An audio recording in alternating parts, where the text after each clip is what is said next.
Episode की शुरुआत में हम देखते हैं कि तांजीरो कुछ बैम्बू स्टिक और एक टूटी हुई बास्केट को नेजुको के पास लेकर आता है और नेजुको को सूरज की रोशनी से बचाने के लिए उस बास्केट को ठीक करने लगता है और बाद में नेजुको को बास्केट के अंदर आने को कहता है। पर नेजुको के राक्षस बन जाने के कारण उसकी हाइट काफी बढ़ गई थी। तब उस समय तांजीरो उसे अपनी हाइट कम करके बास्केट के अंदर एडजस्ट होने को कहता है। अब नेजुको अपनी हाइट को एडजस्ट करके उस बास्केट में आ जाती है और तांजीरो माउंट साइगिरी का रास्ता पूछकर वहाँ के लिए निकल पड़ता है। अब चलते चलते रात हो जाती है और जब वो एक टेम्पल के पास पहुँचता है तो उसे खून की गंध आने लगती है और वह जब भागते हुए टेम्पल के अंदर जाता है तो वो देखता है कि एक राक्षस लोगों को खा रहा होता है और वहाँ पर कोई भी जिंदा नहीं होता। और तब वह राक्षस कहता है, ये मेरा इलाका है, जो मेरे इलाके में आता है उसे भुगतना पड़ता है। ये सुनकर तांजीरो काफी डर जाता है और वह राक्षस तांजीरो पर हमला कर देता है। और दूसरी ओर खून को देखकर नेजुको के मुंह में पानी आ जाता है क्योंकि वह बहुत भूखी होती है। यहाँ तांजीरो उस राक्षस से मुकाबला करने लगता है, पर जब नेजुको को तांजीरो की चीख सुनाई देती है तो वो जल्द से भागते हुए आती है और एक किक मारकर उस राक्षस का सिर धड़ से अलग कर देती है। तब वो राक्षस कहता है कि तुम राक्षस होकर एक इंसान का साथ कैसे दे सकती हो? और वह राक्षस बिना सिर के ही तांजीरो पर हमला कर देता है, पर नेजुको एक और किक मारकर उसे दूर फेंक देती है, जिसे देखकर तांजीरो काफी हैरान हो जाता है और वह सोचने लगता है कि बिना सिर के ये राक्षस हमला कैसे कर पा रहा है और बोल कैसे सकता है। अब हम देखते हैं कि उस राक्षस के सिर के साइड से हाथ उगाते हैं और वह तांजीरो पर हमला कर देता है। दूसरी ओर उस राक्षस का शरीर नेजुको को पटक पटक के मारने लगता है और इधर तांजीरो उस राक्षस के सिर से लड़ रहा होता है और उस राक्षस के सिर पर अपना सिर मारकर उसे अपने आप से दूर करता है और फिर अपनी कुल्हाड़ी के साथ ही उसे एक पेड़ की ओर फेंक देता है, जिससे उस राक्षस का सिर उस पेड़ के साथ फंस जाता है और तांजीरो अपनी बहन को बचाने के लिए चला जाता है। और जब तांजीरो नेजुको को बचाने के लिए उस राक्षस के शरीर को धक्का देता है तो वो उस राक्षस के साथ ही खाई में गिरने लगता है, पर नेजुको सही टाइम पर आकर तांजीरो को बचा लेती है और वह राक्षस का शरीर नीचे गिरकर मर जाता है, जिससे उस राक्षस का सिर भी बेहोश हो जाता है। अब जब तांजीरो राक्षस के सिर को मारने लगता है तो उसके पीछे से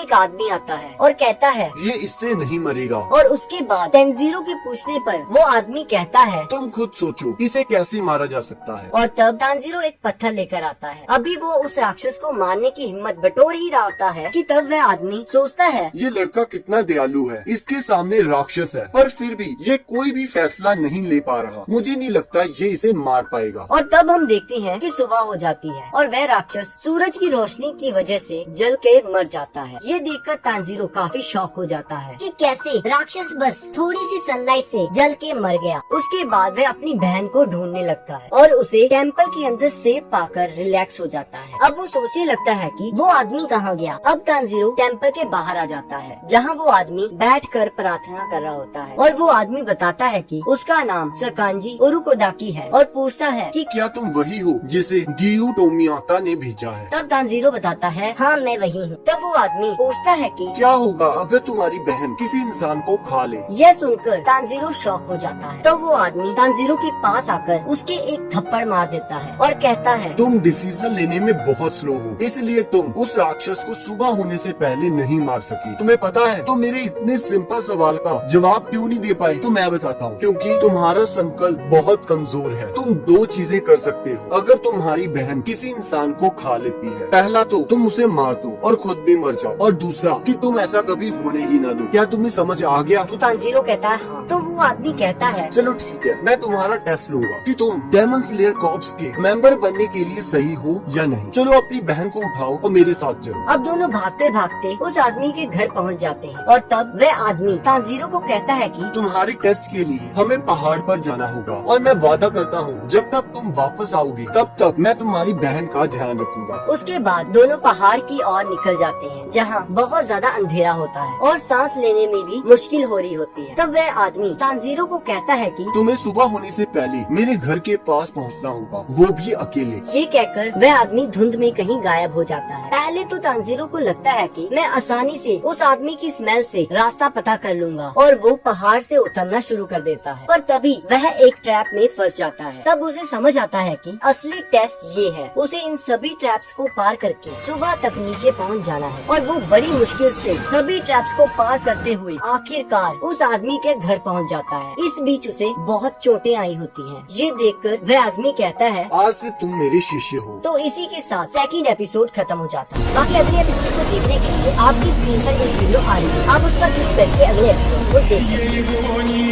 हैं।